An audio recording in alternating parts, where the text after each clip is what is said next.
One of my favorite segments that we have here on the report is something we call hidden in plain sight, where we fly drones over places that you don't normally see. Tonight, we feature the Eastern State Penitentiary. I know what you're saying. It's a tourist attraction. It's in plain sight. Thousands of people go in there at Halloween to scare the heck out of themselves. Well, there are places inside the prison that are off limits. So we're going to take a look at them, courtesy of our Flying Bills, Bill Rohr and Bill Anderson, our drone pilots. They take us to places inside the prison that tourists don't normally see. Now, hidden in plain sight is not something that you would normally say about one of the most popular tourist attractions in our area. People are often impressed by the architecture, the scale of the building. Some people are not sure if it's authentic or not, and I think once they realize like this place was the real deal, this was a real prison where real people were incarcerated, it's a perspective shift for people.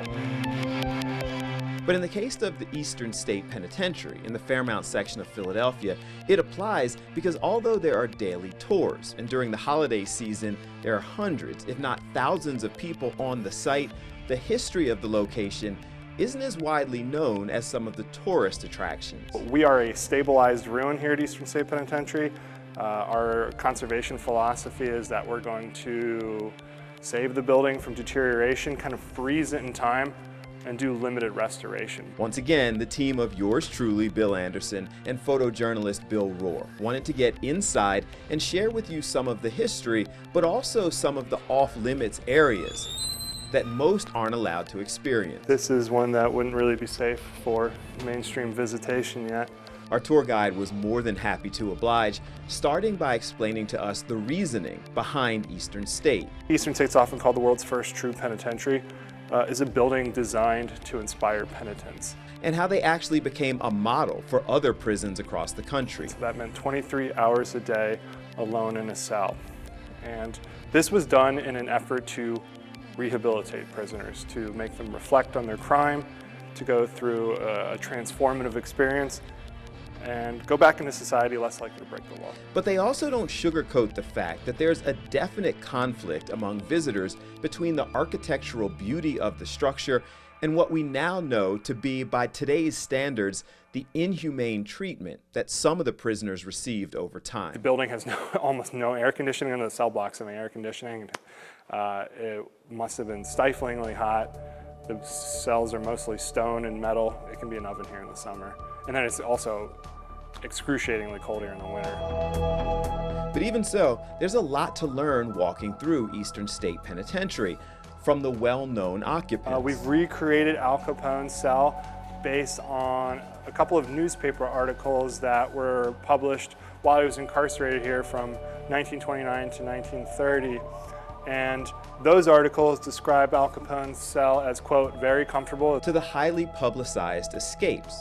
Willie Sutton, who's one of the great bank robbers of the 1930s, 40s, and 50s. He was part of an elaborate tunnel escape in the spring of 1945. To how recently the prison was actually still in operation. Some people actually think the deterioration is a Disneyland effect, that it's too dramatic. They like kind of connect the dots mentally. They say, oh, it closed in 71 and you opened in the 90s. Like, there's no way it could have happened that fast.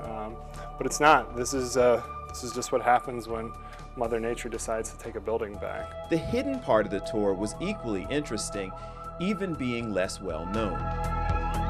The initial CK, and we think that's Clarence Kleindienst, architect of the 1945 tunnel escape, which was known as the Willie Sutton tunnel escape for a long time. Now, thankfully for me, and maybe a little disappointing for Bill Rohr, we acknowledged the belief in paranormal activity on the site, but we decided not to stay overnight to investigate it.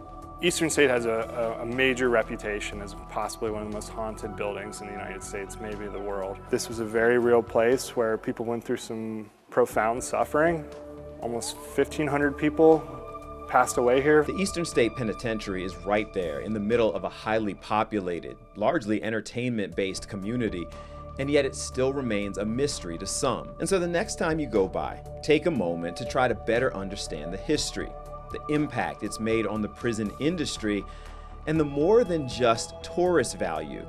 And you'll get perhaps a better idea of why such a high-profile building actually remains hidden in plain sight.